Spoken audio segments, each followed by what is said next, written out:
Hello to the pessimistic, optimistic, and everyone in between. My name is Connor Philippine. Welcome back to the Minnesotan Sports Podcast. And that was fun. That was probably the best game of the season that I've seen. The Minnesota Vikings win against the Falcons and former Vikings quarterback Kirk Cousins 42 to 21, and they improved to 11-2, stay one game behind the Lions for the division, keep pulling away from the Packers for that fifth seed, and if a couple different things go our way, currently, if the Cardinals lose and the Rams lose, we're in the playoffs officially. And we're going to make the playoffs. It would be completely unprecedented for us to not make the playoffs, but it still would be very nice for us to officially clinch it this early in the season. So doing scoreboard watching, if the Seahawks win and then the Rams lose against the Bills, then we would officially be into the playoffs. But this was just a huge game. It wasn't perfect, and I'll talk about the reasons why it still wasn't perfect, but this comparison here shows exactly why the Vikings made the right decision. And now the Vikings were not expecting Darnold to play like this, when we're talking about making good decisions. But you take a look here, Sam Darnold, first of all, 22 for 28. Completions 22 out of his 28 attempts, I should specify that. 347 yards and 5 touchdowns. That is incredible. Mahomes has not done that this season. I'm not saying he's a better quarterback than Mahomes, but I'm just saying, those are the types of stats you expect, the top 5 quarterbacks in the league to put up. And that's just how crazy of a season Darnold is having this year. And this is the game where he really broke away and where the Vikings really broke away, improving to 6-1 at home. This is a game where it could have gone south. The Vikings were tied with the Falcons 21-21 at one point in the third quarter. The Falcons were down by 8, quickly marched down the field, 21-21. The Vikings easily could have, settled in and, took their foot off the gas pedal and been afraid of. My concern going into it 21-21 was that the Vikings were then going to be so afraid of Darnold throwing an interception that was going to, completely change the direction of the game, and that for that reason they were going to run the ball too often and throw too many conservative routes and everything. But no, that's not what happened. O'Connell kept his foot on the gas, and the thing that we did, which is the thing that I've been wanting to see from the Vikings from the last however many games, and we finally saw it, was going into the fourth quarter in a tie situation and just taking control, taking advantage of opportunities, and not giving the game up, and pulling away. That's exactly what the Vikings have not done the last few weeks. All these close games where they were up by a touchdown, up by 10, up by a field goal, and just were not able to have that long drive take the lead and just never relinquish it, and having to go back and forth for heart-pounding victories. And those last few games being close games got some people thinking that we were frauds or that we were not, as good of a team as our record suggested. And then we went and completely blew that theory out of the water today. We went into 21-21, immediately went back down and scored a touchdown to respond, which, again, responding after another score is something we did not do very well in the fourth quarter in recent games. Then the Falcons give us a fumble at the 30-yard line. Other Vikings games this year would have resulted in us running the ball twice and getting stuffed, and then either running the ball one more time or dumping it off, getting a few yards, kick a field goal, and trying to come back from 10 down is much less daunting and changes the play calls a lot than having to come down and score 2 touchdowns to tie it back up. So that's a huge difference there. Going back down, scoring another touchdown, and then the defense coming up with a huge interception. That one-handed interception was just absolutely incredible for Murphy, and it was kind of weird how that played out. If you're that close to the end zone, maybe try and run it back out and not put your team in a situation where something catastrophic could happen. But for the most part, this team did exactly what we needed to do, which was take control in the fourth and salt away the game through both running the ball and playing solid defense. Now, the one thing we almost did there, we were only up by 14 at that point. I say only. But the Falcons just went all the way down the field. And thankfully, we were able to get that interception. But we were starting to go into that soft coverage stuff, which I just don't like. And Brian Flores has done that at previous points in the season, where if we're up by multiple scores, he just completely goes with soft coverage because he doesn't want to give up that one big play. But even though we didn't give up the big play, the Falcons still went down the field like 60 yards in less than a minute. So we need to stop doing that soft coverage stuff. But then thankfully the interception happened and it all ended up not mattering anyway. But a huge win there. And obviously, not everything's perfect. You know, um, Aaron Jones ran for 73 yards and a touchdown. That was awesome. And Cam Akers tacked on the 37 yards. That was all positive for the Vikings. It was the rushing defense for us that we were worried about going into this game and ended up, hurting us. John Robinson runs for 92 yards and a touchdown, and Algier for 63 yards and a touchdown. And so that's 155 total yards. That's something we need to work on. We had previously been the best running defense in the league. Part of that had to do with, like they talked about in the broadcast, the fact that we don't get as many rush attempts against us because teams go into the game with this mindset of let's pass as much as possible. This secondary is the weak point, but then our pass rush ends up disrupting that too. So it's kind of a whole big and tough decision when you're playing a defense as good as the Vikings. But anyway, coming into this game with such a good rushing defense, knowing that this game was going to depend on whether or not Robinson could carry this team, I wish we would have come in with a better game plan. And on top of that, the defensive line was not great in this game. Um, they were able to get to Kirk more and more on the pass rush side throughout the course of the game, but still left a little too much time in the pocket for him. And then the rushing defense was really rough. There's so many opportunities there for the Falcons where legitimately you watch the replay and Robinson just had like this much space and just ran right through untouched, especially that one touchdown he ran for. But the strength of this Vikings team once again shone through, which is that this defense is so bend but don't break, where they might give up a lot of yards, and the last few weeks they have, but to give up, I want to look at the total. Where is the total team yards allowed? Oh, I just deleted everything. At least totaling. Sometimes I hate. I'm so used to using like my nice mouse, and I'm trying to use the trackpad, and I just hate using trackpads so much. But I keep trying to scroll, and it keeps getting rid of it. Anyway, total pass yards 344. Total rush yards 158.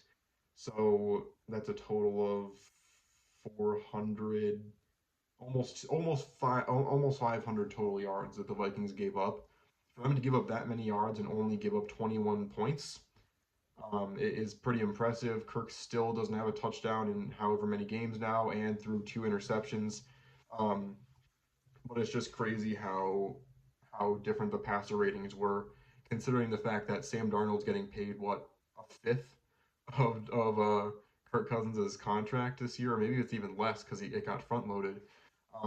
But it just such value, and it just watching this game, we made the right decision. Kirk Cousins was a great quarterback for us, but we know his limits, and he showed his limits.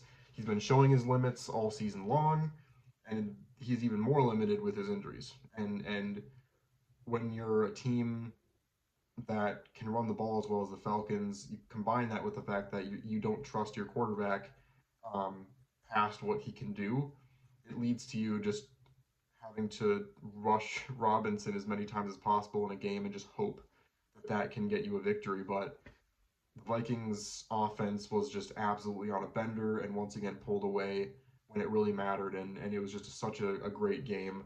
Um, some bad refing on both sides because I will admit the Vikings did dodge a bullet because um, we were able to get that touchdown because we kicked the field goal, but then that holding call was made, and then we ended up scoring a touchdown instead because it was reset the downs. I don't think that should have been a defensive holding. Um, but then on the other side, um, shoot, Griffin, sorry, Shaquille Griffin intercepted that ball, and for some reason it just felt like I can't remember who what his name was, but the color commentator, it really felt like he wanted the Falcons to win this game because he was complaining all day long about the that defensive holding. He spent so long talking about that, and it was the wrong call. But then they kept replaying that Griffin interception, or should have been Griffin interception, and he kept saying that there was 50-50 um, possession, and there just wasn't. Because you take a look, Drake London's hand, only one hand was ever on the ball. The other one was like fighting with the hand of Griffin. So Griffin had firmly two hands on the ball, and London didn't even get his second hand on the ball until they were both down. Like, that's where I wish they didn't go with the clear and indisputable evidence stuff for the replay. And I will debate this and die on that hill to the ends of the earth. It doesn't matter if it affects my team or the other team. It's so stupid. If you have all this technology for replay, then why are you still basing the call on what you initially called and saying that there has to be this crazy, indisputable, 100% clear image of it? No. That's the whole point of the replay, is that you can then look at the replay and say, okay, let's disregard what we initially called. If we saw this from this angle and slow down and this up close initially, what would we have called? That's what it needs to be, and I don't understand why they do replay that way. But it evened out. I'm not trying to complain that it's the Vikings versus refs because the Falcons got screwed over too. It's just it equaled out, but just some really questionable refing on either side, and the color commentator clearly wanted the Falcons to win. And I understand why the NFL kind of wanted the Falcons to win this game because it gives a better chance of these two teams playing each other. And they want this narrative in the playoffs of Kirk Cousins playing against his old team. But now Falcons giving way to the Buccaneers for the division. We'll see what happens here. But all in all, the Vikings, there's things to work on. And there are a few questionable decisions on the defensive and offensive side of the ball. Flores, like I mentioned, playing soft coverage up two possessions just can't happen anymore. And on top of that, Griffin, he should have come up with that interception, but he also gave up a few deep balls. We definitely missed Gilmore in this game. The run defense side, we definitely missed Ivan Pace. Hopefully, we'll see when he can come back. And I don't understand trying to call that. I don't really know what it was again. The pitch where they tried to throw it back over to the near side of the field and got completely blown up. Like, that's not the call in that moment. I wish I would have wrote that down so I knew exactly how to describe it. But you know which play I'm talking about. That one was kind of questionable at that stage of the game. Um, but for the most part, it's always awesome when your team wins by 3 touchdowns and you still know that you can be better with some of the things that went wrong in the game. And it is true, we do have to be better in certain aspects. It's going to be tough to beat the Lions, giving up this much when it comes to the running game. But for the most part, I would say if we play like we did in this game, we can beat the Lions. I'm not saying I think the Vikings are better than the Lions. I'm not even saying that we will beat the Lions. I'm just saying if we see this version of this team with just a little bit more of a tightened up run defense, it's for sure at least going to be close. If the Vikings show up like they did the last few weeks and wait until they get into the mid to late third quarter to actually start doing something offensively, then there's no chance. It all comes down to how we play compared to previous weeks, and this is the blueprint for how to beat the better teams in the NFC. It's as simple as this: play smart, but play loose. Don't be conservative at any point, no matter how big your lead is in the playoffs. tighten things up against the rush, and if you're up in the fourth quarter, do whatever it takes to pull away. And you can beat a team like the Lions, and you can beat a team like the Eagles. And this Vikings team is certainly capable of that, and this game proved that. So the Vikings now, we'll take a quick look before we finish the video. I'll be doing a full breakdown of this this week, but I'll just take a look quickly here at the standings as scoreboard checking here. The Seahawks are now up by 14 going into the half. Rams are actually up 24-14 against the Buffalo Bills. That's concerning because I want still for there to be a chance of the Bills taking over the Chiefs spot, but um, we'll take a look here at the standings. And so, um, division race, Lions are 12-1, Vikings are 11-2. What sucks about it, as I talked about in the preview of this week, is that the Lions, after beating the Packers, they are 8-1 in the conference. Vikings are 6-2 in the conference, which means that even if the Lions were to lose against the Bills, that doesn't mean anything to us because it needs to be an NFC loss. Unless the Vikings lose out or win out and gain a full game on the Lions. Basically, for the most part, unless the Lions lose against a team they really shouldn't lose against down the stretch, they need the Lions to lose against the Bills and have both records be tied going into that game because there are very few instances where both teams are going to be where they are now, with the Lions being a full game ahead of the Vikings, and for the Vikings to be able to tie it up and win the tiebreaker, it's going to be really tough. And I'll come up with a more eloquent way to describe it when I actually plan out and execute that video that's coming in the next couple days. But it should be a good and interesting game either way, and I'm excited for the next few weeks ahead. But next week we have the Bears, which should be an easy win, but then it'll be a tough one at Seattle to play the Seahawks. So still plenty that can happen down the stretch, but the Vikings setting themselves up to potentially be viable still for the NFC North with a huge win over the Atlanta Falcons. But let me know in the comments what you think. Vikings win a huge game, and please like and subscribe. I'll see you on the flip side.